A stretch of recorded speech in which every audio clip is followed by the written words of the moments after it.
Bismillahirrahmanirrahim. Alhamdulillahi rabbil alamin. Wassalatu wassalamu ala asyrafil mursalin Sayyidina wa maulana Muhammad wa ala alihi wa sahbihi ajma'in. Amma ba'd. Ibu-ibu, bapak-bapak dan saudara sekalian, jamaah salat maghrib yang dimuliakan Allah Subhanahu wa taala. Alhamdulillah, kita panjatkan syukur kepada Allah Subhanahu wa taala yang pada malam hari ini atas limpahan rahmat dan nikmatnya kita semua bisa hadir di masjid salat maghrib berjamaah, dan sekarang kita masih melanjutkannya dengan melakukan kajian ba'da maghrib. Kita mohon pada Allah Subhanahu wa taala semoga seluruh rangkaian ibadah kita di malam hari diterima oleh Allah Subhanahu wa taala. Amin ya rabbal alamin. Mari kita mulai kajian kita dengan berdoa bersama-sama. Bismillahirrahmanirrahim.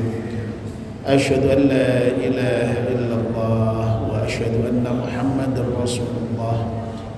Raditu billahi rabba wa bil islami dina wa bi Muhammadin nabiyya wa rasulah. Rabbi zidni ilman nafi'a warzuqni fahman wa hukma wa alhiqni bis salihin. Amin. Sebelum pengajian kita mulai, mohon doa yang pertama untuk Bunyai Abdul Karim As-Sarawi yang sedang gerah. Semoga Bunyai Abdul Karim As-Sarawi segera binaringan, sehat walafiat dan pulih kembali, bisa melaksanakan kita sebagaimana biasa sehari-hari. Ala diniyah al-Fatihah. A'udzu billahi minasyaitonir rajim. Bismillahirrahmanirrahim. Alhamdulillahi rabbil alamin, arrahmanir rahim, maliki yaumiddin. Iyyaka na'budu wa iyyaka nasta'in. Ihdinas siratal mustaqim. Shiratal ladzina an'amta 'alaihim ghairil maghdubi 'alaihim waladdallin. Amin. Doa berikutnya untuk Ibu Nyai Harir, Pondok Pesantren Bustanu Syakil Quran, yang tadi sore dipanggil Allah Subhanahu wa taala. Semoga almarhumah husnul khatimah, diampunkan dosa-dosanya oleh Allah Subhanahu wa taala dan diterima amal baiknya. Ala hadiniyah al-Fatihah. A'udzu billahi minasyaitonir rajim. Bismillahirrahmanirrahim. Alhamdulillahi rabbil alamin, arrahmanir rahim, maliki yaumiddin. Iyyaka na'budu wa iyyaka nasta'in. Ihdinas siratal mustaqim. Shiratal ladzina an'amta 'alaihim ghairil maghdubi 'alaihim waladdallin. Amin. Terima kasih doanya.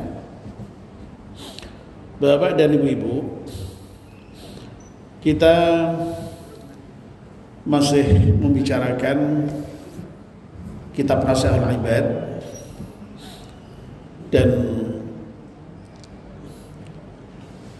kita sudah sampai pada makalah yang ke-18 dari bab rubai, yang merupakan pengantikan dari Kanjeng Nabi Muhammad SAW yang menyatakan bahwa ada 4 permata yang ada di dalam diri kita sebagai manusia.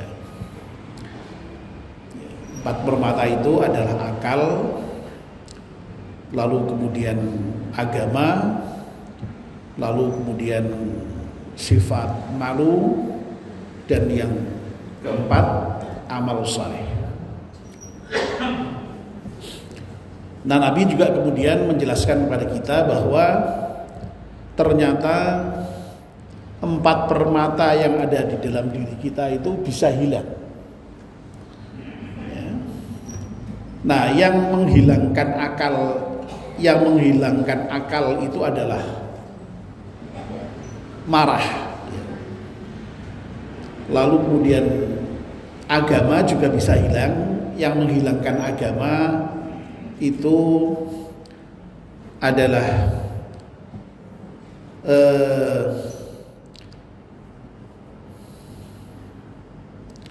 hasud, ya, kedengkian. Lalu yang menghilangkan rasa malu itu adalah tamak, dan yang menghilangkan amal saleh itu adalah riba. Dua poin yang pertama sudah kita bahas. Malam ini kita akan melanjutkan pembahasan poin yang ketiga ya, dari 4 permata itu. Singkat sekali ya, teksnya, matannya saya bacakan langsung. Wat-tama'u yuzilul haya, dan sifat tamak itu bisa menghilangkan rasa malu. Imam Nawawi hanya sedikit memberikan penjelasan tentang tamak, bahwa yang dimaksud dengan tamak itu adalah ai ar-raghbatu fi syai'i. Maksud tamak itu adalah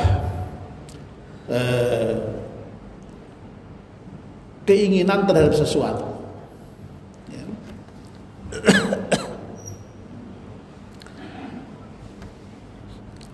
Namun ya ini biasanya ada catatannya ya. Keinginannya bukan sekedar keinginan biasa, tapi keinginannya itu keinginan yang sangat kuat begitu terhadap apa yang ada di tangan orang lain ya, yang dimiliki oleh orang lain ya. Dan di dalam sifat tamak itu juga ada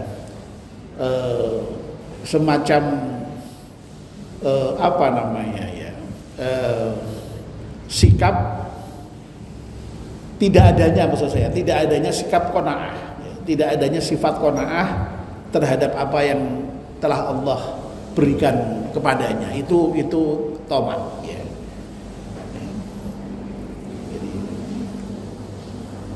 Al-hirsus syadid ala ma fi aidin nas wa adamul qanaati bima qasamallahu. Ya, jadi sekali lagi, tamak itu bukan sekedar keinginan biasa, tapi keinginan yang sangat ya, yang diingini itu ya hal-hal yang ada pada orang lain ya, dan itu diikuti dengan sikap merasa tidak apa namanya bisa qanaah atau menerima terhadap apa yang Allah berikan kepadanya. Itu tamak. Ya. Dalam bahasa Indonesia tamak itu diterjemahkan dengan serakah. Ya. Nah, orang yang serakah itu kan inginnya ya terus ya, tidak pernah berhenti begitu ya. Masih ingin lagi, itu orang biasanya seperti itu ya. Kalau serakah itu, kalau tamak itu tidak pernah puas dengan apa yang dimiliki ya. Sehingga Nabi itu pernah membuat perumpamaan ya, yang namanya manusia itu ya memang dasarnya seperti itu ya. Sudah punya emas satu lembah, kepingin punya emas satu lembah yang lain, dan seterusnya ya, sampai kemudian keinginan itu baru berhenti kalau sudah mati begitu ya. Jadi itu tamak, serakah ya. Nah, Bapak dan Ibu-ibu yang dimuliakan Allah Subhanahu wa taala, nah ternyata tamak inilah yang kemudian bisa menghilangkan rasa malu yang ada pada diri kita, yang sesungguhnya rasa malu itu merupakan apa namanya, merupakan permata tadi itu ya. Merupakan perhiasan yang ada dalam diri kita itu ya. Oleh karena itu Karena malu itu merupakan permata, merupakan perhiasan yang ada pada diri kita ya. Kalau seseorang itu sudah tidak punya rasa malu ya biasanya ya turunlah itu. Harga diri kemanusiaannya tuh hilang. Nah, orang yang tamak itu kan tadi itu biasanya ya. Wani malu, berani malu ya untuk mendapatkan yang diinginkan tadi itu ya, itu kan begitu ya. Orang yang tamak itu kan begitu, berani malu, apa saja diterjang, itu apa saja di apa namanya, dilakoni itu ya. Yang penting asal mendapatkan yang diharapkan atau yang diinginkan tadi itu, terutama berupa harta itu ya. Jadi tidak malu itu, orang yang tamak itu tidak malu ya. Padahal sekali lagi ya, perasaan malu itu Masya Allah merupakan anugerah yang Allah berikan kepada kita ya, yang itu merupakan perhiasan kita, merupakan jati diri kita, merupakan permata yang ada dalam diri kita ya. Saya kira kita sudah beberapa kali berbicara mengenai malu ini ya. Kayaknya belum lama ya, baru beberapa hari yang lalu ya, di makalah yang sebelum ini ya, itu kan ada juga makalah yang berbicara tentang malu ya, ketika berbicara mengenai syiar iman itu. Syiar iman itu diantaranya adalah malu. Ada 4 syiar iman, diantaranya malu. Nah ini ada juga permata manusia itu juga malu ya. Dan ketika berbicara mengenai malu pada makalah yang sebelum ini, Imam Nawawi dengan sangat bagus itu ya, menjelaskan apa namanya, malu itu ternyata ada 2 malu itu ya. Rasa malu yang sifatnya nafsaniyun ya, naluriah ya. Ya. Dan yang kedua yang imaniyun, yang didasarkan atas iman ya. Kalau rasa malu yang nafsaniyun ya, rasa malu yang naluriah itu ya rasa malu yang Allah ciptakan kepada diri manusia ya, di dalam diri manusia semuanya itu punya itu ya. Ya. Imam Nawawi memberikan contoh kemarin itu, saya masih ingat ya, di dalam makalah yang sebelum ini ya, makalah keberapa itu agak lupa saya ya, itu apa namanya, seperti orang telanjang di muka umum, itu kan malu. Lu itu naluriah ya, siapapun ya kalau kelihatan auratnya ya malu. Itu sekali lagi pada umumnya, selama memang apa namanya, ya pada umumnya orang itu ya malu lah ya. Ya meskipun ada orang yang sudah tidak malu lagi bertelanjang di jalan itu ya. Ya. Orang gila itu tidak malu itu ya, karena sudah tidak normal. Nah kalau orang sampai membuka aurat di tengah jalan ya seperti orang gila itu, kira-kira kan begitu ya. Ya. Contoh ekstrim lagi, Imam Nawawi mencontohkan itu berhubungan badan di muka umum ya pasti malunya lah ya. Tidak ada orang melakukan itu. Kalau melakukan seperti itu ya kebangetan ya sama dengan tadi itu yang telanjang di tengah jalan tadi itu ya. Sudah miring pasti itu ya. Ya meskipun ada orang yang mempertontonkan itu tuh ya ada, itu berarti sudah tidak punya malu sama sekali itu ya. Sudah urat malunya sudah putus sama sekali berarti. Ya. Nah, berbeda dengan itu adalah malu yang dasarnya iman ya. Yaitu malu yang kemudian bisa mencegah orang beriman itu dari berbuat hal-hal yang maksiat depan Allah. Ya. Mau bermaksiat itu malu, ya. Mau mencuri malu, mau berzina malu, mau ngapusi malu, mau bertindak yang buruk yang lain malu. Nah itu malu yang sifatnya imani, malu yang didasarkan pada iman. Lah orang, ya, itu kalau normal, ya, itu biasanya ya punya rasa malu ini, ya, punya rasa malu. Sehingga kalau tidak punya malu ya tidak normal berarti, ya tidak normal. Dan masya Allah ya, malu itu ternyata saking begitu berharganya di dalam diri manusia itu, ya, sampai-sampai Nabi kita memasukkan sifat malu itu sebagai bagian dari iman, ya. Nabi kita dengan sangat tegas menyatakan, ya, al-imanu bid'u wa sab'una syu'batan, ya, yang namanya iman itu cabangnya ada 70 lebih,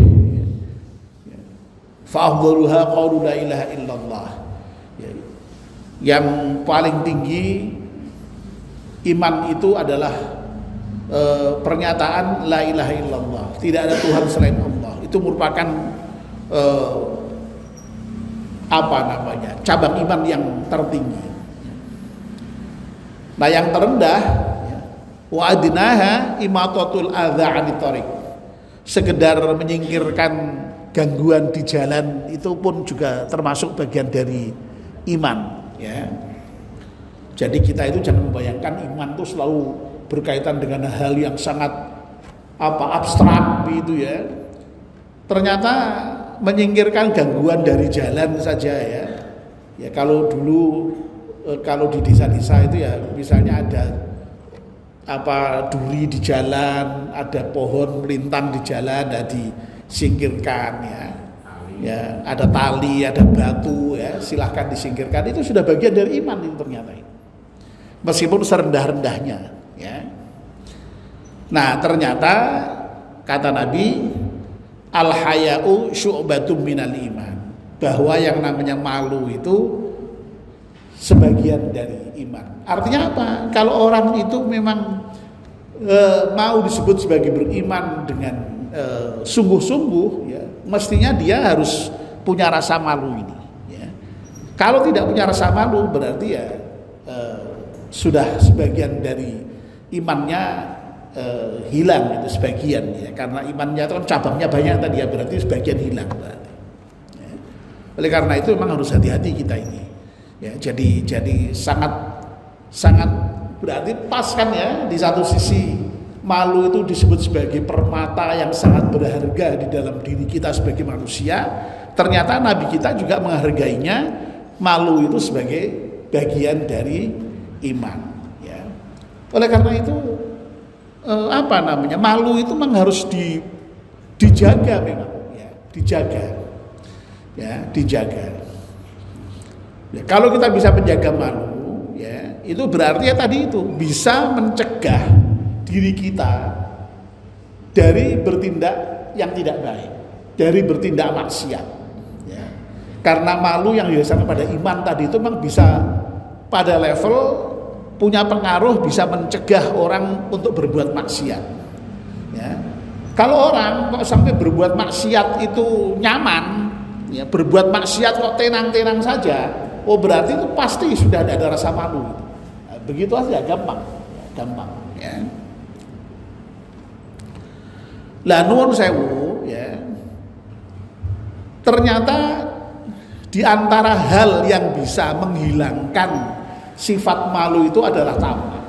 Ya, tamak tadi. Ya tadi itu kan, ya. Tamak itu kan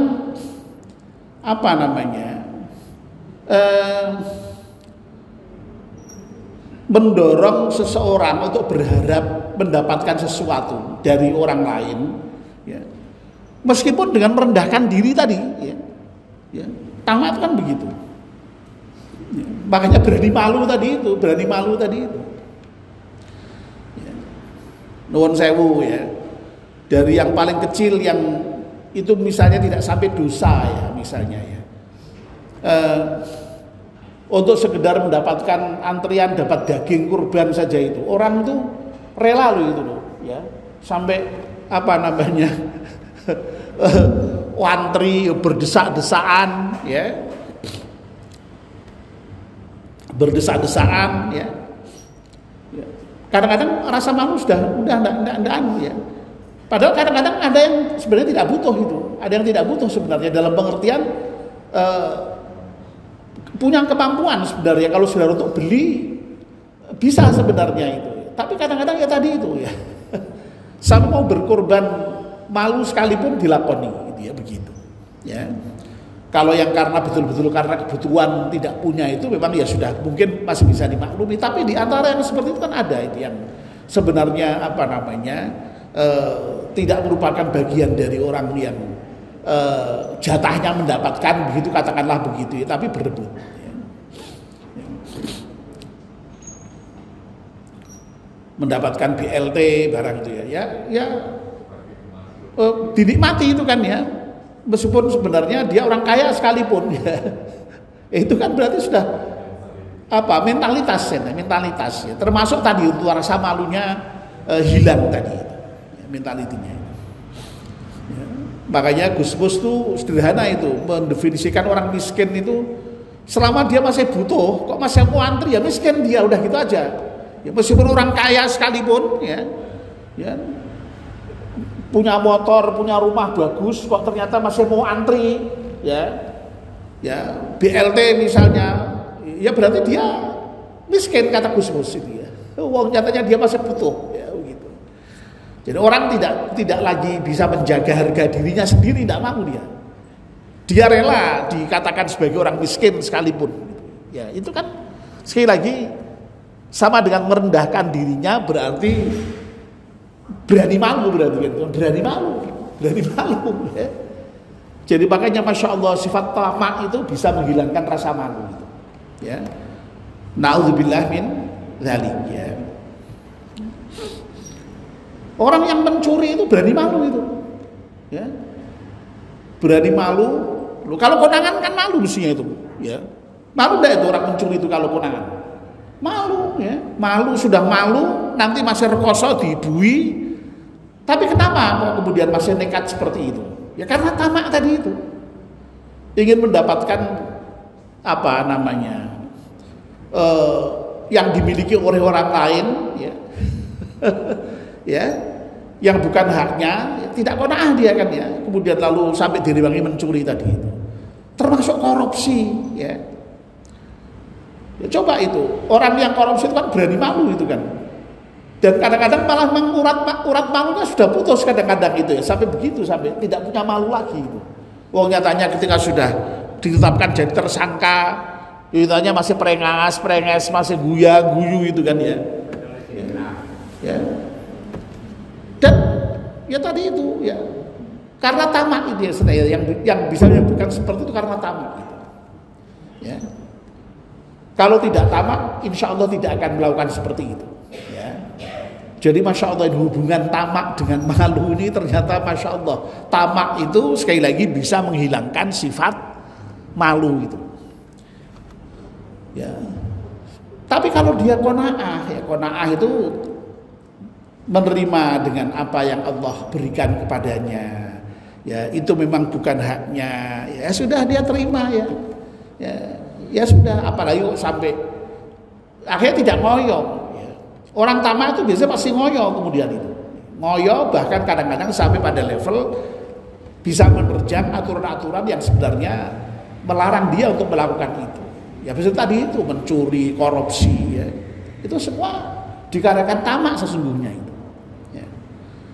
Ya, makanya memang untuk menghindari tamak ini memang harus dilatih ya, harus dilatih betul-betul ya, supaya jangan sampai punya rasa kepingin mendapatkan sesuatu dari orang lain, itu jangan sampai ya. Saya tidak bosan-bosan ya untuk memberikan contoh ya, dengan mengingat, karena dulu sudah pernah bahas sudah lama sekali tentang tamak itu ya. Ya. eh, Pak Kiai Marzuki Mustamar itu ya ketika mencontohkan bagaimana simbah beliau itu menjaga jangan sampai ada sifat tamak ya.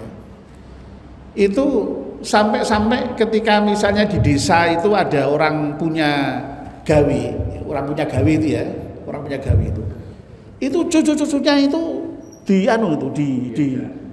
lo kok diajak, kok malah diajak cucunya itu ditaruh di rumahnya dikunci, tidak boleh keluar ya. Sampai segitunya itu ya. Soalnya apa?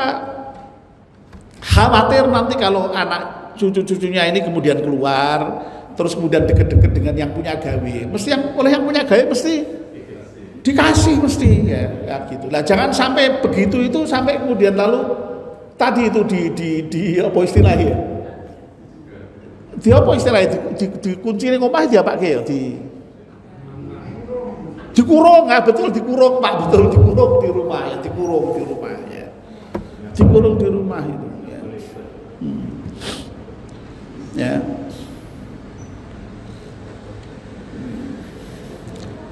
Nah Gusmus punya cerita lain lagi ya, punya cerita lain lagi ya. Gusmus itu pernah cerita Mbah Yai Bisri Mustafa. Jadi Mbah Bisri Mustafa itu berarti bapaknya Gusmus ya. Gusmus itu Mustafa Bisri, bapaknya Gusmus namanya Bisri Mustafa ya, dibolak-balik toh ya. Nah Gusmus cerita bahwa Mbah Bisri itu kan dulu memang kiai terkenal luar biasa ya, sering memberikan ceramah di mana-mana. Dan biasanya kalau ceramah itu ya apa namanya mesti ada yang dereke lah ya, para santrinya ya, itu kan ada yang dereke itu. Lalu suatu ketika berangkat ceramah begitu ya, ba'da isya. Nah sama Mbah Bisri Mustafa, santrinya yang dereke ini diajak makan di warung ya, ceritanya begitu ya. Lah si santri ini apa namanya bilang begini, tidak mau dia, loh Yai nanti kan di sana kan mesti jamu, dan jamuannya kan mesti enak-enak lah, mesti lah ya, mesti mayoran lah biasanya orang kiai datang pengajian itu kan mesti disediakan makanan yang bermacam-macam gitu ya. Nanti sajalah Yai lah di sana aja lah. Lho tenan kok kowe ora gelem tenan, mboten Yai ten mriko mawon. Nah, kayak gitu tuh sebenarnya sudah tomak itu begitu gitu. Ya. Nah, sama Kiai Bisri digarap sisan. Ya. Sampai di tempat pengajian ya, diaturi dahar kan ya, diponggokke masuk rumah diaturi dahar. Sengaja emang Kiai Bisri ngendika enggak saya sudah barusan makan gitu ya. Barusan makan itu ya begitu ya. Ya. Barang gitu ngaji di desa itu kan lama ya, biasanya sampai jam 12 malam lebih itu. Oh santrinya ya selemat kalau yang belum makan nunggu Kiai Bisri ngendika rampung-rampung itu. Belum makan ya. Lah batin nantinya Kiai Bisri itu rasakno ya. Ya begitu ya. Ya itu. Nah seperti itu bagaimana Kiai mendidik jangan sampai santrinya punya rasa tomak, rasa sifat tomak tadi itu kan sepele sekali itu kan ya, hal sepele itu. Ya. Ya. Lah apalagi yang lebih dari itu ya, apalagi yang lebih dari itu, berharap yang lebih dari itu, yang begitu saja itu sudah dianggap tomak gitu. Ya. Ya. Nah untuk melatih supaya tidak tomak itu memang dengan latihan seperti itu, dari hal yang sampai yang kecil-kecil ya itu. Ya. Ya. Jadi intinya jangan sampai berorientasi terus ingin mendapatkan sesuatu dari orang lain, itu jangan. Ya itu intinya itu. Bahwa kemudian orang lain memberi itu baik, alhamdulillah, tapi berharap-harap itu jangan, itu tomak ya. Dan kalau orang sudah terlibat sifat tomak ya, wah itu memang sekali lagi berani malu, ya. Dan orang yang melihat itu tahu, wah ini anak ini tamak, orang ini tamak itu tahu, ya, tamak itu tahu orang itu. Ya. Oleh karena itu hati-hati dengan sifat tamak itu, ya. Jangan sampai, apalagi kok sampai sifat tamak kita diketahui orang lain, itu jangan sampai, ya. Ya. Jadi sekali lagi berharap yang sangat, ya, dari orang lain yang sebenarnya bukan haknya itu tadi, ya, sampai merupakan tamak tadi. Nah, kalau mengacu pada ceritanya Kiai Mustamar, Mustamar Kiai Bisri, wah itu ngeri sekali berarti kan, ya. Kita itu bisa jadi memang pasti pernah itu mengalami atau bersikap tamak terhadap sesuatu itu, ya.